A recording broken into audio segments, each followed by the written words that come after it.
Revue de presse maintenant, on a 2 minutes de retard sur le secteur 30 de René Narcisse Moto. Bonjour Narcisse. Bonjour Christian Omé, bonjour Manda. Good morning, Narcisse, how are you today? Fine, thank you very much. You said it all. Voilà. Do unto others what you want them to do unto you, it's a golden rule. En fait, ça c'est une monnaie rendue Ah oui. pour ceux qui ont l'habitude de regarder. Donc voilà, revue de presse bilingue sur Good Morning Cameroun, comme le Cameroun, bien naturellement, dont 2 parties. La première consacrée à la presse anglophone et la deuxième consacrée aux parutions francophones.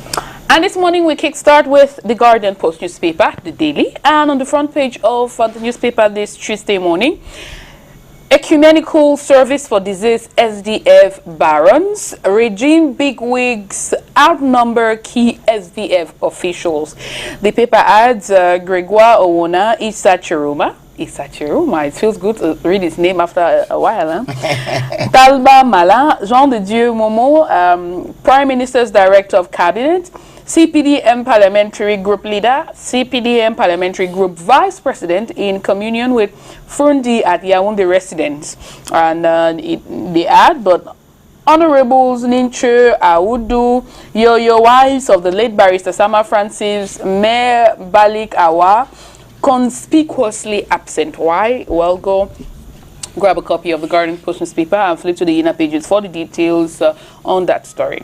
Other news on the front page of the Guardian Post newspaper.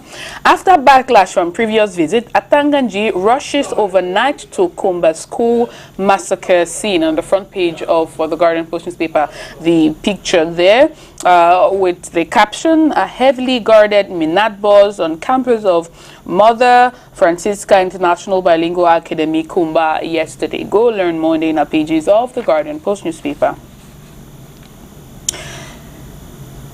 Vocal chief challenges Bia to visit Kumba school massacre victims. Which chief exactly? Go into the inner pages of the Guardian Post newspaper for more. 2 arrested over fresh Yaounde bomb explosion. That was there truly a bomb explosion.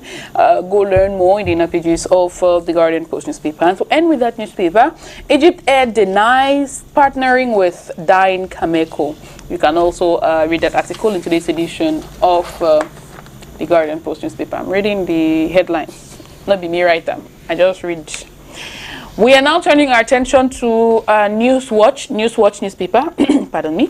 And on the front page of Newswatch, we read this story, face to face with more. Treasury Director General expounds on benefits of decongested cash centers. And on the front page of Newswatch, Mo Sylvester, the Director General of Treasury, is there. Well, you see his picture there, and you can go read that story on pages 6 and 7 of Newswatch newspaper. Why Mbororo community is opposing modern livestock project in Mbakana? Well, go read the details on pages 10 and 11 of Newswatch newspaper. Talking about journalists, the paper writes, Kamasesh president says, excuse me, Kamasesh president says attack on press undermines growth of Cameroon's fragile democracy. Details on page 2. Agro-industrialist Peter Ngufo begs Bia to stop armed conflict in Northwest-Southwest. Details on page 5, and to end with Newswatch. Massacred Kumba school children to be buried Thursday. The paper says Territorial Administration Minister handed President Bia's support to bereaved families on Monday. To end this first part of the press review on Good Morning Cameroon, we will now look at Cameroon Tribune. On the front page of Cameroon Tribune, we read this story in the English language. Kumba students massacre, President Bia condoles, supports burial. The paper says Territorial Administration Minister Paul Atanganji was in Kumba yesterday, November 2, 2020, with messages of condolence, compassion, and financial assistance from the President of the Republic to the bereaved families. He equally visited the crime scene and lit 7 candles in honor of the brutally murdered Form 1 student. On the front page of the paper there, the picture of Minister Atanganji and other officials, amongst them the governor of the Southwest region and also family members of the students that were unfortunately killed. Go to page 2, down to page 4 for more on that story. Two-shift system, we're talking education. Difficult adaptation in schools. The paper informs its readers, even as teachers speak of increased workload and students who find it difficult meeting up with the innovation. The new system is, however, effective in several schools in Yaounde. Pages 16 and 17 will throw more light on this story. And, well, that does it for this first part of the press review on Good Morning Cameroon this Tuesday morning. You know what to do to get the details of this story. You go to the closest newspapers stand and grab yourself copies of this newspaper. Also, if you like reading online, we encourage you to do that. Just go subscribe and read. It is now time, ladies and gentlemen, for us to listen to the press review in the French language. It's going to be the business of Narcisse Moto and Christian Wome. Bien sûr. Allez, maintenant, on va s'intéresser à la deuxième partie consacrée donc à la presse francophone. Et ce sera deux parties. La première, ce sera bien sûr les faits majeurs traités par l'actualité, ce que Narcisse Moto a appelé la revue transversale des journaux. Donc, il traitera des faits majoritairement exploités par la presse aujourd'hui. Et après, ce sera les autres faits d'actualité traités par la presse, donc en marge de celles qui ont été traitées bien avant. Donc, trois parties, ou alors trois thèmes majeurs, ou trois faits majeurs, si vous voulez. Le premier, c'est donc l'insécurité avec en prime donc le cauchemar que continuent de vivre donc les populations des régions du nord-ouest et du sud-ouest. Le deuxième fait majeur, lui, nous amènera dans le conflit le conflit donc de nos amis dans le sport, bien sûr, LFPC, Ligue de football professionnel, et la FECAFOOT. Et le troisième fait majeur, lui, nous amène donc dans la prise en charge des médecins. Il s'agit bien sûr là de santé. Ça, c'est en cas de maladie contre le coronavirus. Merci bien, Christian Wome, pour cette très belle passe. Tu l'as dit, trois thèmes majeurs vont meubler cette première partie. Nous commençons donc avec la crise anglophone. La presse locale en parle ce matin. C'est d'ailleurs le cas à l'instant avec Info Matin Quotidien et qui est en kiosque à la grande une de ce journal. On peut lire assassinat de Kumbar à Tangadji au chevet des familles. Le journal nous renseigne ce matin que le MENAT, sur instruction du chef de l'État, a remis des fonds pour l'inhumation des 7 enfants assassinés le 24 octobre, réconfortés, ceux blessés, transportés pour être internés à Bouya et à Douala. C'est en page 3 cette information. Il y a également le quotidien Le Messager de Jean-François Chanon qui en parle également ce matin. On revient sur ce massacre de Kumbar. Le journal nous dit que le MR accable le régime. De quoi s'agit-il exactement? Rendez-vous en kiosque pour en savoir davantage. Le quotidien Emergence également ne s'empêche pas de parler d'insécurité ce matin. C'est d'ailleurs l'info qui la grande une de ce journal. On pourrait bien faire un rapprochement entre l'explosion survenue du côté de Yaounde, capitale politique du Cameroun, à la grande une de ce journal. On peut lire nouvelle explosion d'une bombe artisanale, de nombreux blessés sur le carreau. Et puis un petit encadré toujours avec quotidien Emergence. On parle donc de cet état d'urgence dans le nord-ouest et le sud-ouest du Cameroun. Atangandji dit non. Ample précision, c'est en page 3. On ne perd rien à faire un tour en kiosque ce matin. Notre journal qui nous invite en kiosque ce matin et qui ne s'est pas empêché de parler du cauchemar dont ont été victimes au cauchemar subi donc par les populations de Kumba. C'est le tri hebdomadaire le soir. Drame de Kumba, on peut d'ailleurs lire cela à la grande une de ce journal ce matin. La compassion du couple présidentiel. Le journal renseigne que sur haute instruction du chef de l'État et dans l'optique d'apporter aux familles des enfants victimes de ces atrocités le réconfort du couple présidentiel, le ministre de l'administration et territoriale s'est rendu ce lundi dans le département de la Mémé, région du sud-ouest du Cameroun, précisément à la Moda Francisca International School, où 7 élèves ont été brutalement assassinés le 24 octobre 2020 par des individus armés. Le journal nous invite donc en kiosque ce matin pour ample précision. Et puisqu'on parle de crise anglophone, on en parle de nouveau, cette fois avec avec la nouvelle expression de Séverin Tchonke qui fait lire à sa grande une ce matin, Paul Tasson face à la réalité. Comment le journal nous rappelle que le patron de la reconstruction des régions du sud-ouest et du nord-ouest a été contraint d'inhumer sa belle-mère à Chang en raison de l'insécurité qui sévit dans son Lébialem natal. C'est en page 3. Et cette information, nous restons toujours avec la nouvelle expression qui cette fois nous amène du côté du nord-ouest du Cameroun. Là-bas, le journal indique que l'école reprend à bas-foot l'appui du FON, des élites et du maire à faciliter cette reprise dans cette localité épicentre du mouvement séparatiste. Le journal nous en dit davantage à la page 4. On ne perd rien à faire un tour en kiosque. On embraye directement sur le second fait majeur qui lui porte sur cette crise, tout d'abord, sur cette crise entre la Fédération camerounaise et la Fédération camerounaise de football et la Ligue de football professionnel. Cameroun Tribune, en petite fenêtre, parle d'un nouveau clash. Le journal nous renseigne que la Ligue de football professionnel a lancé le championnat dimanche dernier sans l'aval de la Fédération et en faisant recours à des arbitres étrangers.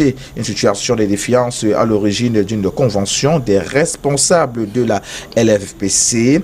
Ce jour, à la Fédération camerounaise de football, indique donc Cameroun Tribune ce matin. Il y a également le journal Mutation qui en parle, un autre quotidien qui s'appesantit sur la Ligue 1, saison de la confusion et des incertitudes. Indique donc ce journal à la page 15 ce matin. Il y a matière à lecture. Donc, chez nos amis du quotidien Mutation, disponible en kiosque ce jour. La nouvelle expression également en parle ce matin. FECA faute, LFPC, la guerre est frontale.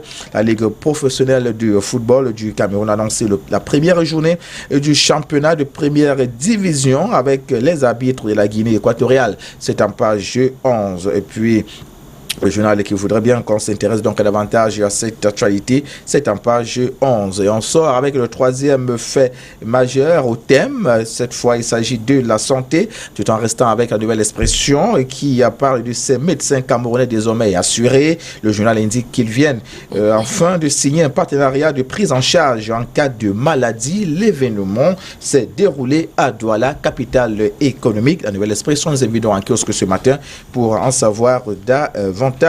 Et puis il y a également Cameroun Tribune qui voudrait d'abord qu'on parle de relâchement des mesures contre le Covid-19. Ce n'est pas le moment, indique le journal à sa grande une ce matin, en poursuivant qu'alors que l'Europe et l'Amérique enregistrent une deuxième vague de contamination, le gouvernement, par la signature du ministre de la Communication René Emmanuel Sadi, est monté au créneau hier pour tirer la sonnette d'alarme. Les populations sont invitées à continuer à respecter scrupuleusement le port du masque, le lavage des mains et la distanciation physique dans l'espace public. C'est en page 5 et cette information. On ne perdons rien à faire un tour en kiosque. Nous restons toujours avec Cameroun Tribune de ce matin qui parle également de la gestion des fonds Covid-19, l'exigence de transparence. Le journal souligne à ce propos que le ministre des Marchés publics vient de prendre les mesures pour garantir l'identification des attributions des prestations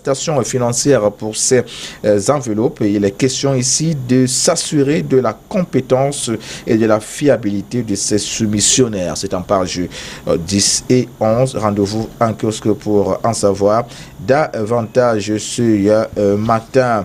Et puis on sort avec Éco Santé qui parle d'assurance santé. Les médecins et leurs familles couverts à moindre coût. Le journal précise à ce propos que l'association Medcamer et Atlantique Assurance ont signé un partenariat permettant aux médecins de bénéficier d'une prime d'assurance de 69 000 francs CFA par an et d'une prise en charge allant jusqu'à 3 millions de francs CFA. Ce partenariat, faudrait-il le rappeler ici, avec Éco Santé, octroie aux médecins une facilité d'accès aux soins médicaux de qualité, au bilan paraclinique de laboratoire et d'imagerie et aux médicaments pour eux et leurs familles à moindre coût. Puis de précision, c'est en page 5, 6 et 7. Rendez-vous donc en kiosque pour en savoir davantage ce matin, Christian Momet. Voilà qui met dans un terme à cette première partie consacrée à la revue transversale du journal. On était dans le nord-ouest et le sud-ouest pour s'intéresser aux situations de ces familles et bien sûr les journées cauchemardesques et nuits cauchemardesques que ces populations continuent de vivre suite aux attaques qui continuent de sévir dans ces zones-là. On s'est intéressé également à la Ligue de football professionnel du Cameroun face à la FECAFOOT. Le conflit se poursuit et bien sûr la santé aussi nous a intéressés en troisième sujet majeur. Maintenant on rentre dans la deuxième partie, celle consacrée aux autres faits d'actualité en marge de ce que nous avons proposé en première partie. Et on commence cet exercice avec le journal Le Jour de ce jour qui voudrait bien qu'on soit au parfum, n'est-ce pas, des propos de Jean-Baptiste Homsi. C'est qui? Le pape François parle au Cameroun, indique donc ce journal à sa grande une de ce matin. La tribune de l'ex-prisonnier du président capitaine de l'industrie intéresse le quotidien Le Jour de ce jour. Et puis on va du côté de Ngomzak, là-bas, la route qui peut changer, suscite beaucoup de curiosité. Le Jour en parle ce matin à la page 6, le journal, et qui ne s'empêche pas également de parler des communes-villes unies du Cameroun. L'ultime combat, c'est aujourd'hui l'élection du président national de l'association des communes-villes du Cameroun, des villes unies du Cameroun, a lieu aujourd'hui du côté de Yaounde, capitale politique du Cameroun. Le Jour en parle donc à la page 3. Planification, nous sommes cette fois avec le bi-hebdomadaire Aurore Plus de Michel Michaud Moussala. Le Cameroun n'a pas d'argent pour le 4e recensement de la population. Les opérations de dénombrement principales dans le cadre du 4e recensement général de la population et l'habitat du Cameroun annoncé depuis 3 ans sont au point mort, faute de ressources financières, indique ce journal. Et le même journal de poursuivre en soulignant que le gouvernement envisage désormais de greffer ce dénombrement à une opération similaire visant l'agriculture et l'élevage. Voilà qui va donc intéresser bon nombre d'acteurs camerounais. Le messager de Jean-François Chanon parle de l'affaire Mebengor. C'est l'info qui bat à la grande une de ce journal ce matin. Ici, le journal parle du jeu trouble du ministère public. On peut évoquer des incohérences qui ont émaillé l'audience du 29 octobre dernier au tribunal criminel spécial. Et d'après ce journal, cela cacherait mal des manœuvres souterraines contre l'ex-ministre de la Défense. C'est en page 3 et puis au rez-de-chaussée de ce journal. Alors on va du côté de la Sanaga maritime de chez Christian Womé. Là-bas, on dit que Ngale Bibiye a reçu donc le pari du vivre ensemble des meilleurs élèves primés indépendamment de toute considération familiale, tribale, clanique, linguistique ou sociale. Ample précision, c'est en page 5. Mutation parle d'économie camerounaise. C'est l'info qui bat à la grande une de ce journal ce matin. Les piliers de la refondation, peut-on lire, extrait exclusif du livre blanc commis par le JICAM et remis au gouvernement. C'est en page 9. On poursuit avec quotidien Emergence qui parle de criminalité phonique. Le Cameroun se dote d'un plan de lutte. De quel plan s'agit-il? Allez donc en kiosque, l'information est contenue à la page 6. La Nouvelle Expression nous amène du côté de l'Allemagne. Le journal indique que Paul Biya, président de la République du Cameroun, militarise l'ambassade. Victor Ndoki, un commissaire divisionnaire, a été nommé à la tête de la représentation diplomatique du Cameroun. C'est en page 2. Et puis du côté de DEA, le père Lardo dénonce, indique que ce journal à la page 5, il s'agit du prêtre jésuite qui, d'après le journal Nouvelle Expression, avait été interpellé lors d'une marche sacrificielle et a écrit pour dénoncer la confiscation de la moto du jeune homme qui le ravitaillait. C'est en page 5, on l'a dit. Rendez-vous donc en kiosque pour en savoir davantage. Et c'est tout pour cette revue de presse. Merci René Narcisse Moto. Au plaisir. Hier dans le monde, nous célébrons la journée internationale de l'impunité des crimes commis sur des journalistes dans le monde. Alors, qu'est-ce que vous en pensez en tant que journaliste? L'état des lieux de la situation, d'après vous? Ce n'est pas nouveau. Il y a quelques temps, on en parlait encore. Il y a le cas Ouazizi qui continue donc de nous parler. Bon nombre de journalistes camerounais qui ont disparu dans des circonstances on ne peut plus jusqu'ici incomprises, il faut le dire. Les enquêtes annoncé il y a plus d'années jusqu'ici. Les résultats sri-lankais ne sont pas toujours connus. C'est donc une situation qui perturbe, qui trouble et qui parfois même empêche qu'on trouve le sommeil. On espère tout simplement que la sécurité de ces hommes qui ont une responsabilité, on ne peut plus énorme, une grosse responsabilité, il faut le dire, au quotidien. On espère tout simplement que ceux qui sont censés assurer la sécurité de ces derniers feront à bon escient leur travail. Oui.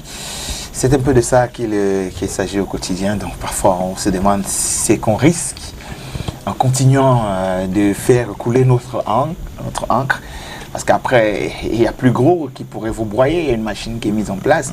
Donc c'est un gros problème. Ok, alors la crise à la LFPC et à la Fédération camerounaise de football, dimanche dernier était jour de le match au Cameroun, à Yaounde. Panthère a perdu face à Coton Sport de Garoua, 2-0. Sauf que la LFPC a programmé les autres journées. Moi, j'ai reçu les programmations des autres journées jusqu'à peut-être ce week-end. Et la FECAFOOT est sortie hier. À travers son comité, à travers une session extraordinaire pour programmer également son championnat, qu'elle annonce, je crois, aujourd'hui. Annoncer que une réunion aujourd'hui pour tabler sur la programmation des matchs du championnat, donc du lancement officiel. Waouh, ça c'est qu'on appelle du rififi entre les deux camps. Alors, sincèrement, je crois qu'on devait les arbitres de la Fédération camerounaise de football ont été envoyés en stage par la Fédération camerounaise de football, figurez-vous, en fin de semaine dernière, sachant qu'il y a une première journée qui a été programmée par la LFPC. Donc, pas d'arbitre de la FECAFOOT disponible, et même dans les programmations de la LFPC des prochains matchs, il y a les commissaires, il y a les coordonnateurs des stades, mais il n'y a pas d'arbitre sur ces listes-là. C'est quand même assez compliqué. Vivement que ça cesse, René Narcisse Moto, parce que, figurez-vous, ni le président de la FECAFOOT, ni le président de la LFPC ne sera victime de cette guerre-là. Parce que la principale victime, c'est le joueur. Le joueur qui ne retrouve pas le terrain. Le joueur qui ne pourra malheureusement pas signer d'autres contrats ailleurs sans l'aval de la FECAFOOT. Vous imaginez ? C'est l'arbitre. L'arbitre qui ne pourra pas officier, parce que FPC a programmé, FECAFOOT dit non, ce n'est pas la programmation de ce côté-là.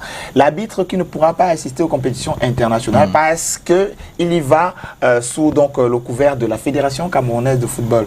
Vous imaginez après le spectacle lui-même, nous, les spectateurs, on est en mal parce qu'il n'y a rien sur le terrain, il y a deux personnes qui se livrent en bataille. Bon courage pour la suite. On attend la réunion de la FECAFOOT à 9h aujourd'hui à l'immeuble siège et puis après on saura ce qu'il en est de ce côté. Bien, Félix Roland Moumier, 3 novembre, ça fait 60 ans déjà. 60 ans. On en parle, c'est nationaliste. Cette figure emblématique de la libération ou de l'indépendance, si vous voulez, du Cameroun. S'il est indépendant aujourd'hui, je ne sais pas. Je disais, c'est qu'en fait, on dit qu'on va tuer pour l'indépendance. Bon, si tu as un chef de l'État de la nationalité camerounaise qui gère ce pays. C'est un signe de l'indépendance. Ok. Parmi tant d'autres, je m'attendais à ce que vous continuez. C'est ça, Obé. Il ne faut pas aller chercher les pouces sur la tête d'un chauve. Du tout. On se rappelle juste de ce grand homme. Ah oui. De Docta, comme on l'appelait, très affectueusement. Et puis voilà. Et Manda, malheureusement, on ne peut qu'en parler. Allez, bonne journée Narcisse. Merci, pareillement. Manda. Bonne journée à toi, merci, au revoir. Et là, ici, tu cherches le problème. Hein? Merci beaucoup quand même. Je t'en prie. All right, see you tomorrow. Inch'Allah.